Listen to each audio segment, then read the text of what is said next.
applause for Michael and his band. Yeah!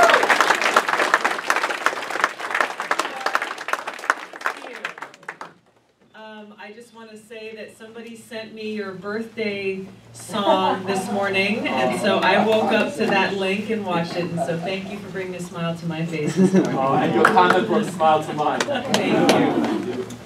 It's great to see you guys. How are you doing tonight? Back.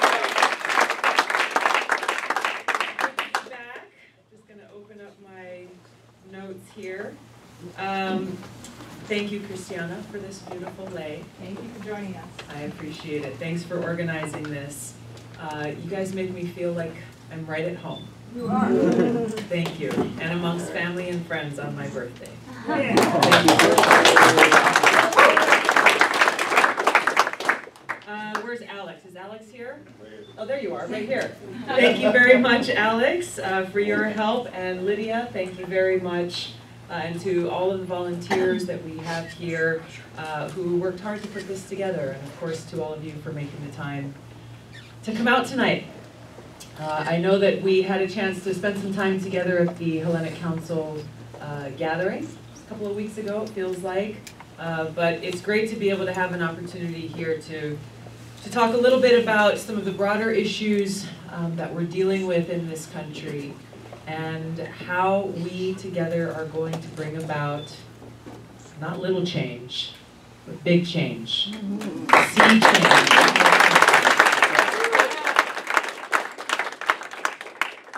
You know, it's being in rooms like this with people like you that gives me hope, that fills my heart and inspires me and makes me know for certain that we have a bright future ahead of us.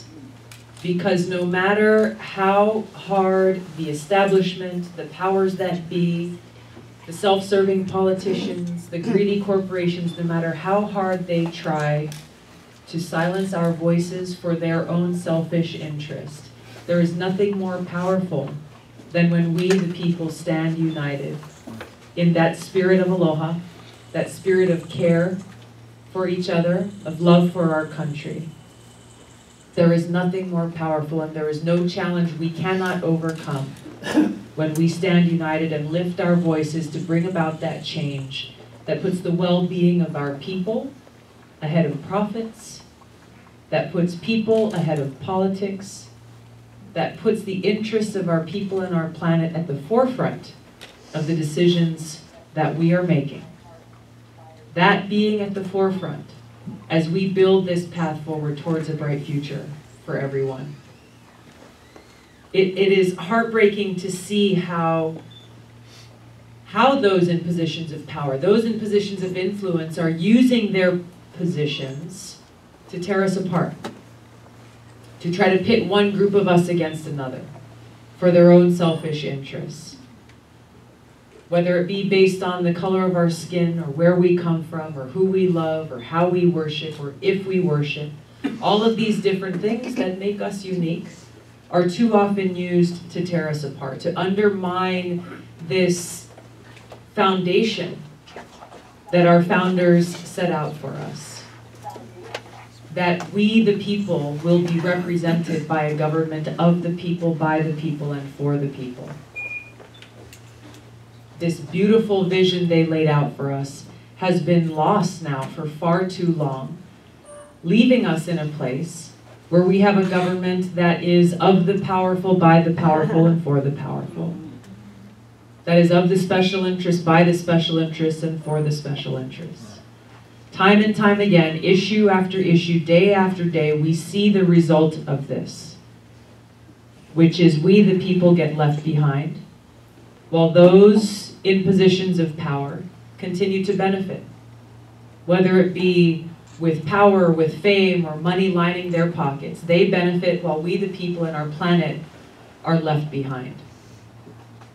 This is what is at the heart of what we need to change. Because whether we're talking about healthcare, or criminal justice reform, or investing in infrastructure, or investing in education, or protecting our planet, addressing climate change, all of these different things require a change in this corruption that has cast a dark shadow over our country. This change that brings the values of service before self to the forefront, to our nation's capital, to the White House.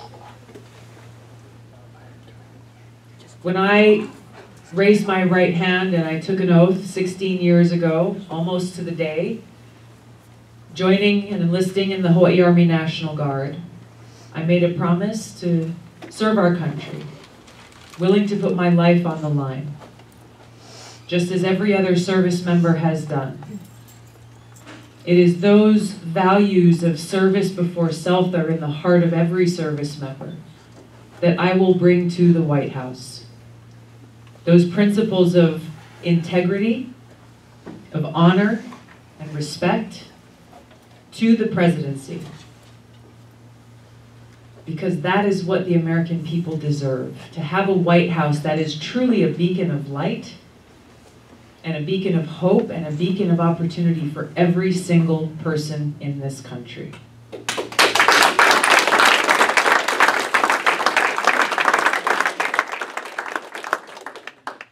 And it is during times like this when things seem so dark, when things seem so bleak, when things like passing the Save the Internet Act, as we did in the House of Representatives the other day, to reinstate net neutrality. Yay. Oh, yeah.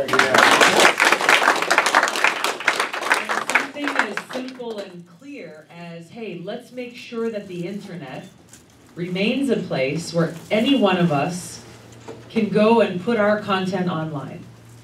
That we have just as much a shot as anybody else of getting that content seen or accessing content being put up by other people, regardless of how much money we have in our pockets. You would think that this would be such a simple unifying issue. We passed out of the House of Representatives. 190 members of Congress voted against it. And the very first thing that Mitch McConnell said is that this bill will be dead on arrival in the Senate. That they won't even take it out. Why is that? Why is that? Money. Money. Exactly. You have huge corporations who know it is in their best interest to be able to control what we are able to see and access and put up on the internet so that they can make more money. They're the ones who are fighting against this. It is not people. It's not people like us. This is one of many examples. You would think this would be a simple thing. Let's go. Let's make sure that we fight for the people, fight for equality, fight for access.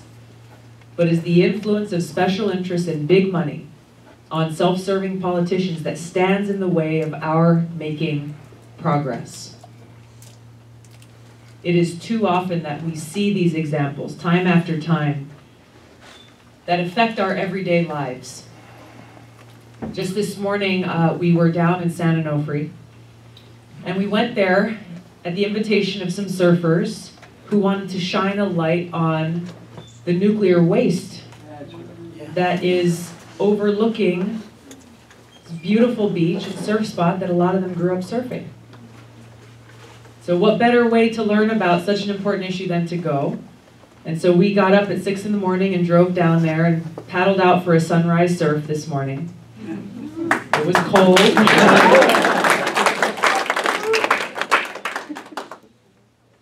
But it was eye-opening.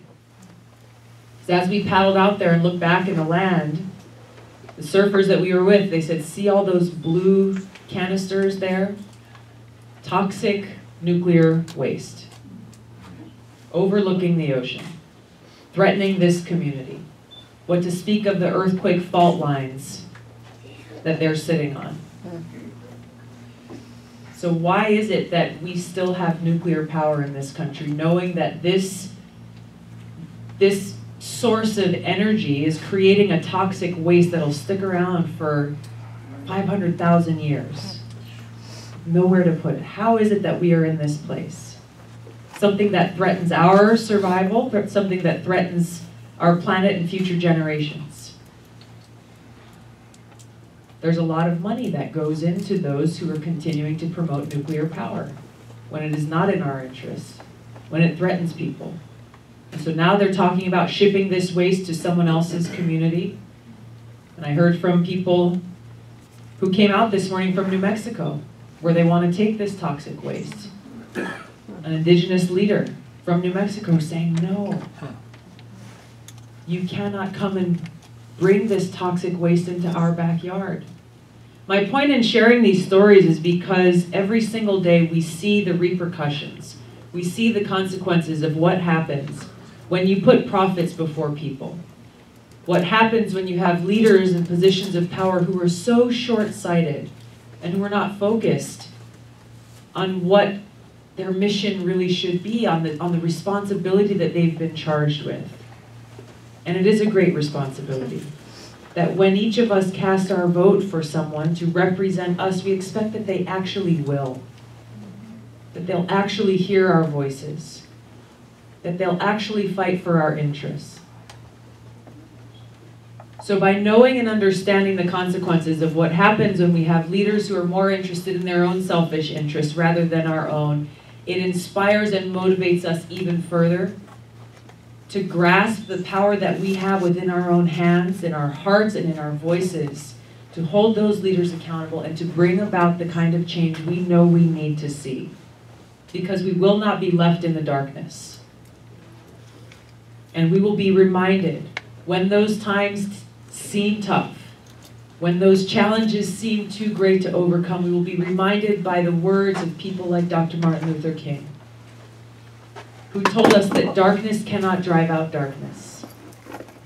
Only light can do that. That hate cannot drive out hate. Only love can do that.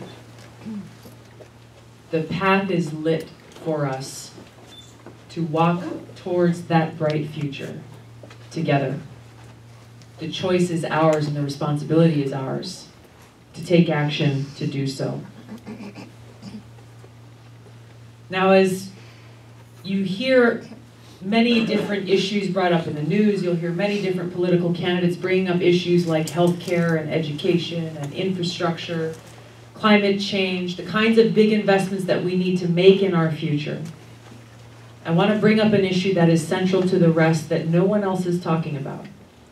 But it is an issue that must be addressed in order for us to make the kinds of investments in our people that we need to see. And that issue is the cost of war.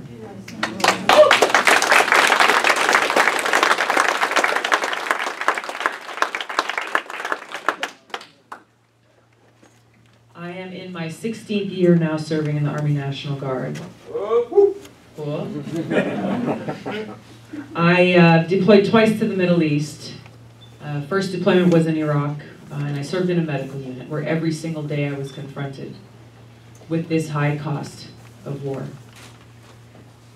The cost that is borne by our troops, and the cost that is paid for by them and by the people in the countries where we wage these devastating regime change wars. Now last week, I was back in Hawaii for a short time, partially to fulfill my own National Guard duty requirements, but also while I was there, I said goodbye to soldiers who were deploying from my former unit to Afghanistan.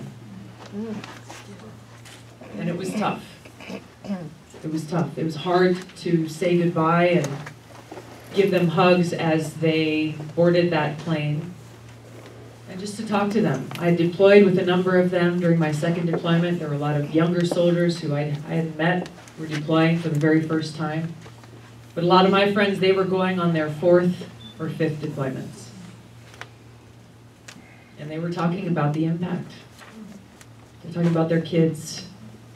A friend of mine talked to me about his oldest, his 15-year-old girl, knowing he's going to be gone for about a year, saying, "Dad, who's going to teach me how to drive? I'm going to be old enough to get my driver's permit."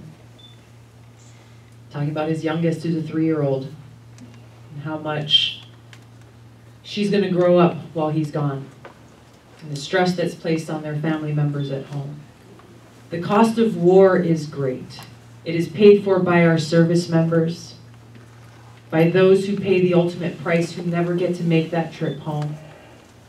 It is paid for by our veterans, those who come home with wounds both seen and unseen, scars that they will carry with them for years to come. And it is paid for by every single one of us. Every single one of us. The taxpayer dollars that come out of our pocket, to the tune of trillions of dollars, going to pay for regime change wars, going to pay for this nuclear arms race, this new Cold War with tensions being ratcheted up between the United States and countries like Russia and China. These are dollars that are coming out of our pockets. These are dollars that are not going to fix our streets, to protect our environment, to make sure that we have health care for all, to make sure that our kids are getting a quality education. So as we talk about the needs of our people every single day, as we talk about the homeless crisis that is facing us in this country, we talk about the pressing needs that we have. We cannot begin to address these needs unless we address where our money is going and how twisted the priorities of this country have been, to where we have too many leaders in Washington who will tell you that, sorry, there's just not enough money. There's just not enough money to make sure that people in Flint, Michigan have clean water to drink. There's just not enough money to invest in renewable energy, to protect our planet and protect our future.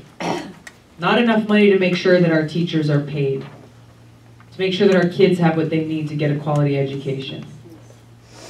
But those very same people will not think twice before they either cast a vote for or advocate for waging yet another regime change war in another country that results in more suffering, more devastation, more loss of life, undermining our economy, strengthening terrorist groups like ISIS and Al-Qaeda like we've seen in Iraq and Libya and Syria.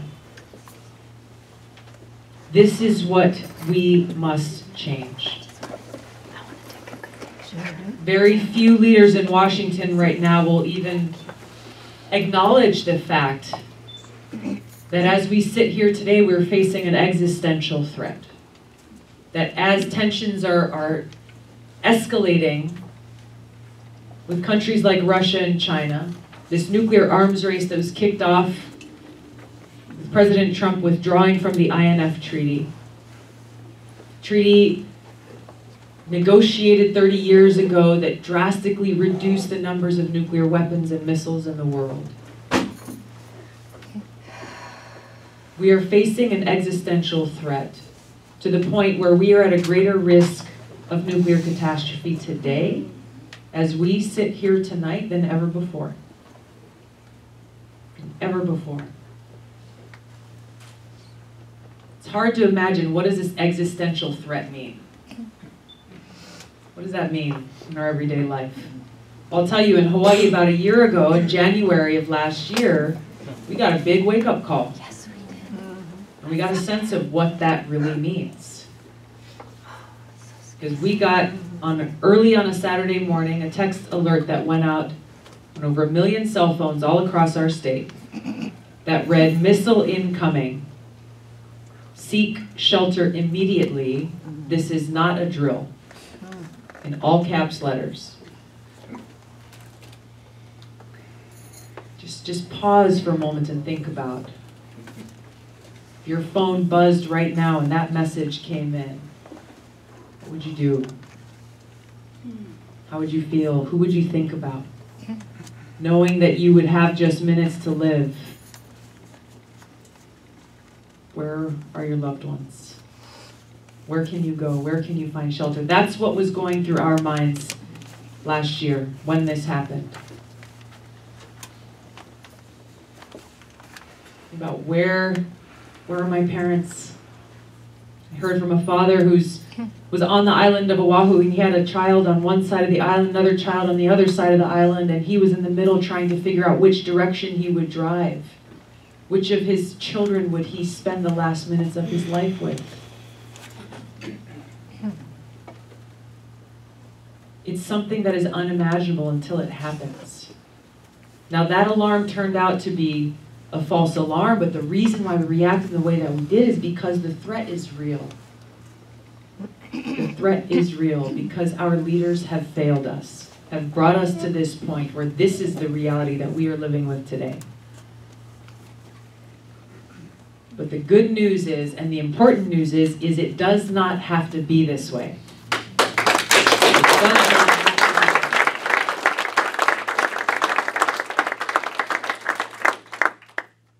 This is what is up to us, to bring about that change in leadership.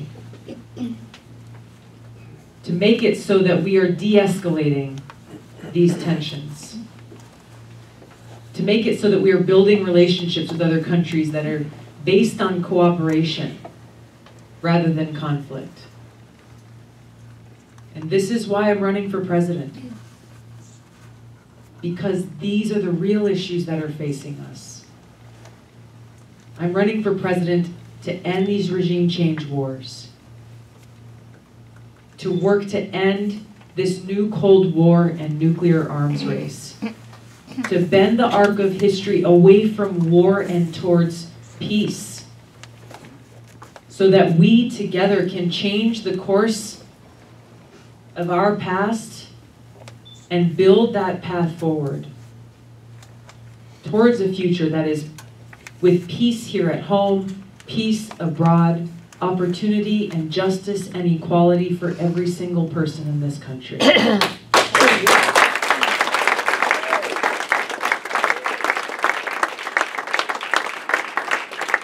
that's what I'm here asking of you.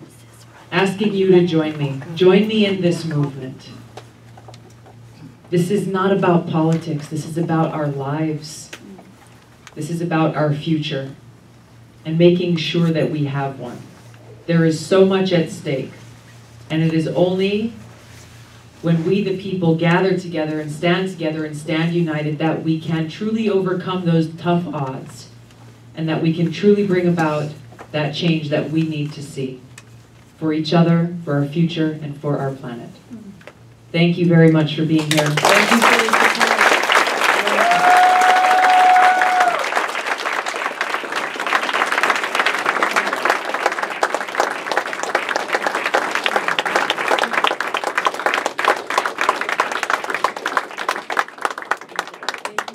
We got time for a few questions, and then we're going to save some time at the end to give me a chance to say hello to all of you and take a picture if you like.